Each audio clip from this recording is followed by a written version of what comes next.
Assalamu alaikum dear students, welcome to the platform of Nana Academy. I am your host from Zulkarnain. तो students आज की इस video के अंदर हम अपनी फर्स्ट ईयर बायोलॉजी की जो हमारे न्यू बुक है इसकी chapter number 2 bacteria and viruses इसका नेक्स्ट टॉपिक स्टार्ट करेंगे जिसका टाइटल है सेल मेम्ब्रेन।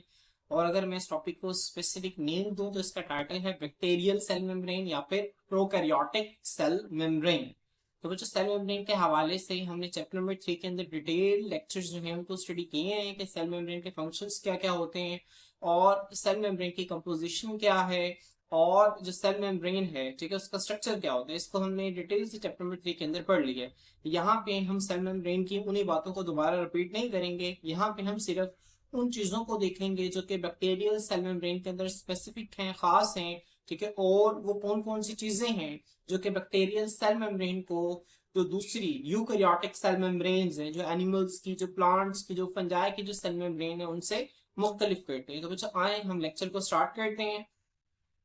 बच्चों सबसे पहले इसकी लोकेशन देखें। बच्चों आपको पता है कि ये जो सेल मेम्ब्रेन है ये सेल वॉल के नीचे मौजूद होती है, ठीक है, और जो सेल वॉल है वो सेल मेम्ब्रेन के ऊपर मौजूद होती है। तो सेल वॉल और सेल मेम्ब्रेन हम इन दोनों को एक दूसरे के साथ कंपेयर करके इनकी लोकेशंस का अंदाजा लगा लेते हैं, ठीक है। तो बच्चे यहाँ पे देखें इसके रीड करते हैं सेल मेम्ब्रेन और प्लाज्मा मेम्ब्रेन। आपको पता है कि सेल मेम्ब्रेन को हम प्लाज्मा मेम्ब्रेन भी कहते हैं। Is present just beneath cell wall, ये सेल वॉल के बिल्कुल नीचे मौजूद होती है। जो आपको यहाँ पे नजर आ रहा है, ये जो आपको नजर आ रही है सेल वॉल है और सेल वॉल के नीचे देखें बिल्कुल आपको प्लाज्मा मेम्ब्रेन नजर आ रही है। तो सेल मेम्ब्रेन या प्लाज्मा मेम्ब्रेन जो है बच्चों ये क्या होती है, ये सेल वॉल के बिल्कुल नीचे होती है। उसके बाद देखें बच्चों it lies at the outermost in bacteria that lack cell wall. बच्चों कुछ बैक्टीरिया ऐसे होते हैं, मोस्ट इंपॉर्टेंट पॉइंट है ये, ठीक है, मोस्ट इंपॉर्टेंट पॉइंट है ये, आपने इसको ज़हन में रखने। बच्चों कुछ बैक्टीरिया ऐसे होते हैं जिनमें कोई सेल वॉल मौजूद नहीं होती। बच्चों ये बहुत ही कम बैक्टीरिया, बहुत छोटा सा ग्रुप है इनका। बच्चों इनको हम नाम देते हैं माइकोप्लाज्मास एंड सार्कोप्लाज्मास। बच्चों यहाँ पे दो ग्रुप्स लिखे हुए हैं, एक है माइकोप्लाज्मास और एक है सार्कोप्लाज्मास। बच्चों ये दो ग्रुप्स ऐसे हैं बैक्टीरिया के जिनमें कोई भी सेल वॉल मौजूद नहीं होती। तो बच्चों ऐसे बैक्टीरिया जिनमें कोई सेल वॉल मौजूद नहीं होती उनमें आउटर मोस्ट बाउंड्री क्या होगी, तो बच्चों उनमें जो आउटर मोस्ट बाउंड्री होगी बच्चों वो होगी प्लाज्मा मेम्ब्रेन। क्लियर। तो बच्चों आपने इसको जहन में रखना है। बच्चों यहाँ से आपसे बहुत ही कंफ्यूजिंग एमसीक्यूज आप लोगों से वो पेपर में बना बना के पूछ सकते हैं। बच्चों मिसाल के तौर पर मैं आपसे एक एमसीक्यू पूछता हूँ कि which of the following lack cell wall, इनमें से किसके पास सेल वॉल नहीं है। तो जो ऑप्शन ए में मैंने ठीक है एनिमल्स कह दिया, ठीक है, ऑप्शन बी में मैंने माइकोप्लाज्मा कह दिया, ऑप्शन सी में मैंने सार्कोप्लाज्मा कह दिया, ऑप्शन डी में मैंने ऑल ऑफ दीज। अब बच्चे 90% बच्चे क्या करेंगे, वो एनिमल्स को देखेंगे, एनिमल्स के अंदर सेल वॉल मौजूद नहीं होती और एनिमल को टिक करके वो चले जाएंगे। जबकि इसका असल आंसर ऑल ऑफ दीज था, क्योंकि एनिमल्स के अंदर भी नहीं होती, माइकोप्लाज्मा में भी नहीं होती और सार्कोप्लाज्मास में भी नहीं होती। इसका असल आंसर क्या था बच्चों, ऑल ऑफ दीज। इसी तरह आपसे पूछेगा the outer most boundary of the bacteria mycoplasma is. अब बच्चों माइकोप्लाज्मा जो बैक्टीरिया है इसकी आउटर मोस्ट बाउंड्री क्या है। अब बच्चों option A cell wall, option B cell membrane, option C ठीक है वो आपसे कुछ और दे देगा ऑप्शन सी और डी में। तो बच्चों इसका करेक्ट आंसर क्या होगा, इसका करेक्ट आंसर होगा सेल मेम्ब्रेन। तो यहाँ से बहुत ही कंफ्यूजिंग एमसीक्यूज पूछ सकते हैं। तो यहाँ मोस्ट इंपॉर्टेंट लाइन है कि वो बैक्टीरिया, आपने ग्रुप्स याद रखने माइकोप्लाज्मास एंड सार्कोप्लाज्मास, ये दो ग्रुप्स हैं, माइकोप्लाज्मास एंड सार्कोप्लाज्मास। बच्चों इनमें जो है वो सेल वॉल मौजूद नहीं होती। तो आप लोगों ने इसको ध्यान में रखना है, मोस्ट इंपॉर्टेंट पॉइंट्स हैं। तो बच्चों आए अब हम नेक्स्ट देखते हैं। बच्चों अगली आप हेडिंग बनाएंगे लैक स्टीरोल्स। बच्चों जो प्रोकैरियोटिक या बैक्टीरियल सेल मेम्ब्रेन है बच्चों इनके अंदर स्टीरोल्स नहीं होते। बच्चों कौन से स्टीरोल्स है, बच्चों स्टीरोल्स हमारे पास क्या है, ठीक है, sterols is a group of lipids. बच्चों ये क्या है, लिपिड्स का एक ग्रुप है। बच्चों जिसमें जो सबसे कॉमन लिपिड है ना, ठीक है, वो है कोलेस्ट्रॉल। क्या है, कोलेस्ट्रॉल। तो यहाँ पे देखें cell membrane of bacteria does not have sterols, जैसे कि cholesterol in its chemical maker. अब बच्चों इसमें क्या होता है, लिपिड बाइलेयर मौजूद तो होती है, देखें जिस तरह से अब ये देखें आपके सामने में, ये आपको प्रोकैरियोटिक, ये आपको प्रोकैरियोटिक नजर आ रही है और ये आपके लिए यूकैरियोटिक है, ठीक है। तो मैं यहाँ पे लिख देता हूँ बच्चों, ये आपके लिए क्या है, ये प्रोकैरियोटिक की है और ये यूकैरियोटिक की सेल मेम्ब्रेन है। अब बच्चों जो प्रोकैरियोटिक की सेल मेम्ब्रेन है लिपिड बाइलेयर पर मुश्तमिल है, जबकि यहाँ पे देखिए यहाँ पे लिपिड बाइलेयर जो है इसके दरमियान में जो आपको नजर आ रहे हैं बच्चों कोलेस्ट्रॉल के मॉलिक्यूल हैं। क्या है बच्चों, कोलेस्ट्रॉल के मॉलिक्यूल है। तो आपने इसका फर्क ज़हन में रखना है कि प्रोकैरियोट्स के अंदर जो है वो कोलेस्ट्रॉल मौजूद नहीं होता, जबकि जो यूकैरियोटिक सेल मेम्ब्रेन है बच्चों इसके अंदर जो है वो कोलेस्ट्रॉल मौजूद होता है। क्लियर। तो मोस्ट इंपॉर्टेंट फर्क है, आपने इसको अच्छी तरह से ज़हन में रखना है। इसके बाद बच्चों यहाँ पे देखें ये देखें बच्चों, ये सबसे आउटर मोस्ट जो है ये सेल वॉल है। हमने डिस्कस किया था सेल वॉल के बाहर एक और जेलाटिनस लेयर होती है, ठीक है, जो कि स्टिकी करेक्टर्स देती है बैक्टीरियल कॉलोनीज को, जिसको हमने कैप्सूल का नाम दिया था। बच्चों अब देखिए सेल वॉल के अंदर वाली साइड पे क्या है बच्चों, आपको नजर आ रहा है, ये जो आपको नजर आ रहा है सारी की सारी सेल मेम्ब्रेन है। ये क्या है बच्चों, सेल मेम्ब्रेन। अब बच्चों होता क्या है, जो सेल मेम्ब्रेन जो है ये अंदर की तरफ ना इमेजिनेशन बनाते हैं, अंदर की तरफ धंसती है। तो बच्चों अंदर की तरफ ना तीन तरह से धंसती है, या ये अंदर की तरफ जो है वो वेजिकल की शक्ल में धंसेगी बच्चों, जिस तरह से आपको यहाँ पे नजर आ रहा है, ठीक है, एक थैलीनुमा स्ट्रक्चर है बच्चों, या तो वो ट्यूब्यूल, ठीक है, अंदर की तरफ धंस के वो ट्यूब्यूल बनाएगी, मिसाल के तौर पे इस तरह से वो अंदर की तरफ जो है इमेजिनेट हुई है सेल मेम्ब्रेन। या बच्चों वो अंदर की तरफ इमेजिनेट होकर लैमिला बनाएगी। क्या बनाएगी बच्चों, लैमिला है। बच्चों लैमिला किसे कहते हैं, ठीक है, लैमिला कहते हैं बच्चों एक थिन प्लेट लाइक स्ट्रक्चर। किसे कहते हैं बच्चों, थिन, लिख लें मुख के ऊपर लिख लें, थिन प्लेट लाइक स्ट्रक्चर जो होता है ना बच्चों, इसको हम किसका नाम देते हैं, लैमिला का नाम देते हैं बच्चों।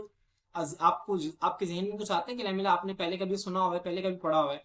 तो जो बेशक आपने पढ़ा हुआ है, आप अपनी 9th क्लास के अंदर भी और चैप्टर नंबर 3 के अंदर भी हम पढ़ के आए मिडल लैमिला। याद है हमने क्या पढ़ा था, हमने पढ़ा था मिडल लैमिला। मिडल लैमिला क्या होता है, शाबाश, मुझे जल्दी से पता है मिडल लैमिला क्या होता है बच्चों।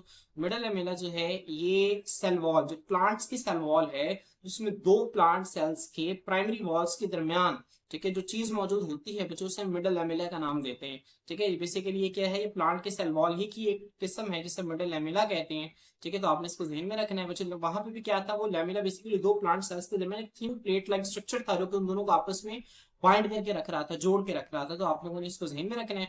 तो बच्चों लैमिला किसे कहते हैं, थिन प्लेट लाइक स्ट्रक्चर को। ठीक है, या तो इस तरह से वेजिकल की शक्ल में हो सकता है, या बच्चों इस तरह से थिन प्लेट लाइक स्ट्रक्चर में हो सकता है। ठीक है, तो आपने इसको ध्यान में रखना है बच्चों। आए हम इसको रीड करते हैं। मेसोसोम्स देखें, एट सम पॉइंट्स, कुछ पॉइंट्स पर क्या होता है बच्चों, जो सेल मेम्ब्रेन है इन्वेजिनेट, इन्वेजिनेट का मतलब होता है अंदर की तरफ धंसना।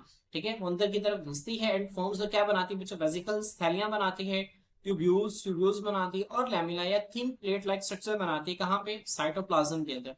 अब बच्चों जो स्ट्रक्चर्स हैं इनको हम किसका नाम देते हैं, इनको हम नाम देते हैं मेसोसोम्स का। तो बच्चों ये मोस्ट इंपॉर्टेंट शॉर्ट क्वेश्चन है, आप लोगों से पूछा जा सकता है मेसोसोम्स क्या होते हैं।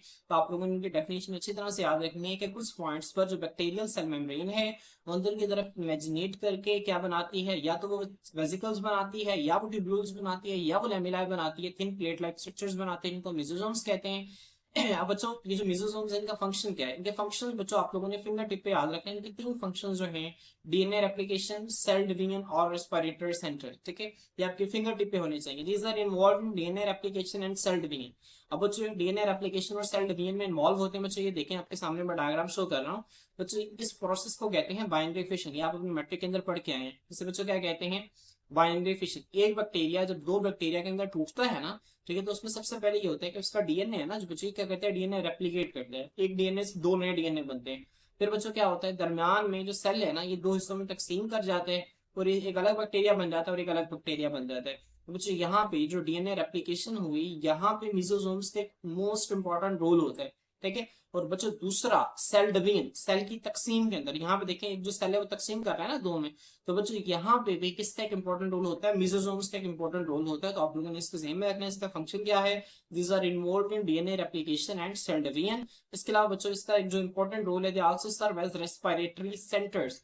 अब बच्चों रेस्पिरेटरी सेंटर्स क्या होते हैं, आप लोगों ने सिंपल सेलुलर रेस्पिरेशन के मैं आपको इक्वेशन बताऊं तो आपने पढ़ा होगा C6H12O6। ये जो बच्चों ग्लूकोज है, इसको जब ऑक्सीजन की मौजूदगी में तोड़ा जाएगा तो इसको कार्बन डाइऑक्साइड, वाटर और साथ बच्चों क्या बनेगा, एटीपी बन गई। ठीक है बच्चों, ये सब कहते हैं सेलुलर रेस्पिरेशन। बच्चों अगर हम एक यूकैरियोटिक सेल की बात करें तो बच्चों उसके अंदर जो सेलुलर रेस्पिरेशन होती है बच्चों, वो होती है माइटोकॉन्ड्रिया के अंदर। कहाँ पे होती है बच्चों, माइटोकॉन्ड्रिया के अंदर। और माइटोकॉन्ड्रिया के अंदर जो है उसका कुछ पार्ट साइटोप्लाज्म में होता है, ठीक है, और कुछ पार्ट जो है वो माइटोकॉन्ड्रिया के अंदर होता है। कुछ पार्ट जो है माइटोकॉन्ड्रिया के अंदर की जो आपको नजर आ रहा है ना इसके अंदर, ठीक है, ये जो दीवार है, इनर जो दीवार है ना इसकी, इसको हम क्रिस्टी का नाम देते हैं। और क्रिस्टी के अंदर जो फ्लूइड लाइक स्ट्रक्चर है बच्चों, इसको मैट्रिक्स का नाम देते हैं। किसका नाम देते हैं, मैट्रिक्स का। ये हम चैप्टर नंबर 3 के अंदर डिटेल से स्टडी कर चुके हैं। बच्चों यूकैरियोटिक सेल के अंदर जो सेलुलर रेस्पिरेशन है वो माइटोकॉन्ड्रिया में होती है मेजर, ठीक है, साइटोप्लाज्म में भी होती है, साइटोप्लाज्म में भी होती है, माइटोकॉन्ड्रिया के अंदर भी होती है। जबकि बच्चों यहाँ पे क्या होता है, यहाँ पे जो साइटोप्लाज्म में होनी है वो तो साइटोप्लाज्म में होती है, लेकिन साथ, ठीक है, जो माइटोकॉन्ड्रिया के अंदर होते हैं ना, जो रेस्पिरेशन के स्टेप्स जो हैं वो यहाँ पे माइटोकॉन्ड्रिया की जगह पे कहाँ पे होते हैं, मेसोसोम्स में होते हैं। क्योंकि जाहिर सी बात है प्रोकैरियोटिक सेल है जो, इसके अंदर माइटोकॉन्ड्रिया तो नहीं होता। ठीक है, क्यों, क्योंकि आपको पता है कि प्रोकैरियोटिक सेल्स के अंदर मेम्ब्रेन बाउंडेड ऑर्गेनालिज मौजूद नहीं होती। क्या मौजूद नहीं होती? Membrane bonded organelles. तो आप लोगों ने इसको ध्यान में रखना है। तो मैं उम्मीद करता हूँ कि आप लोगों को इसकी अच्छी समझ आ गई होगी। तो स्टूडेंट्स आज के लिए इतना ही। इंशाल्लाह नेक्स्ट वीडियो के अंदर हम नेक्स्ट टॉपिक के साथ आपकी खिदमत में हाजिर होते हैं। अल्लाह हाफिज।